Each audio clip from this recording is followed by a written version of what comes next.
Rebecca, thanks very much for joining us.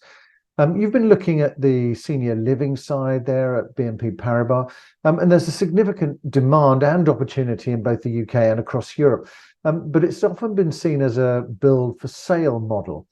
Are we now beginning to see more of a focus on build to rent? Thanks, Richard, for having me. Yes, absolutely. So the senior living sector has been evolving over the last 10 years or so, and more so in the last few years. And much of what's been delivered has been built to sell in the retirement space. When I say senior living, I talk about retirement communities. I think we're seeing increasingly investors and operators looking at how they can incorporate rental models into their schemes as a way of offering residents options in terms of tenure. And although that is emerging, there are still very few doing solely rental across schemes. These are mostly pepper potted amongst build to sell properties as well. And do you think there could be an advantage for the senior living industry to look at build to rent? And I guess, would it be much of a shift in terms of business model? Yeah, I think it's a really interesting question. I don't think that rental homes within a retirement community are very different operationally to the mainstream build to rent sector. You know, they are providing quality, environmentally efficient, purpose-built homes to residents. There is often an amenity offering, which we see in the build to rent space in urban locations particularly. And it's encouraging independent living, but within a community, with some staff on site. So I think the similarities are there. And in terms of supporting the growth of the sector, could a wider range of formats attract more capital?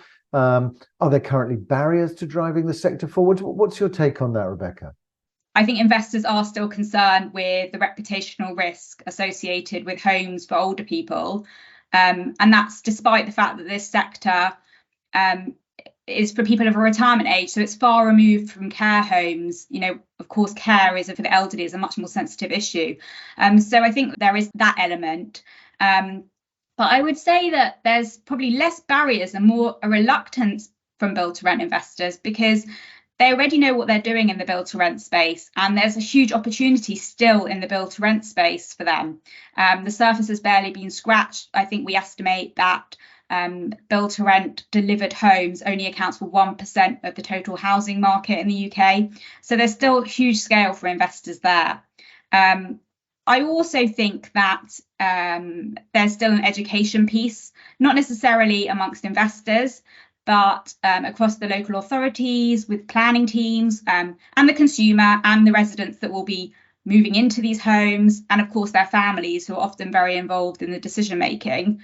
The education piece that I think is missing is the full societal and economic benefits that this type of housing can really bring to residents and to the local communities. And I'm talking in terms of health and well-being of the residents, preventing loneliness, and then the economic benefits it can bring a local community, job creation, having these residents work locally with perhaps with childcare and other jobs. So I think that there's that piece of the puzzle perhaps is still missing. Yes, the social value that comes alongside senior living is gaining a lot more focus at the moment, and I think this should be very positive in terms of the sector.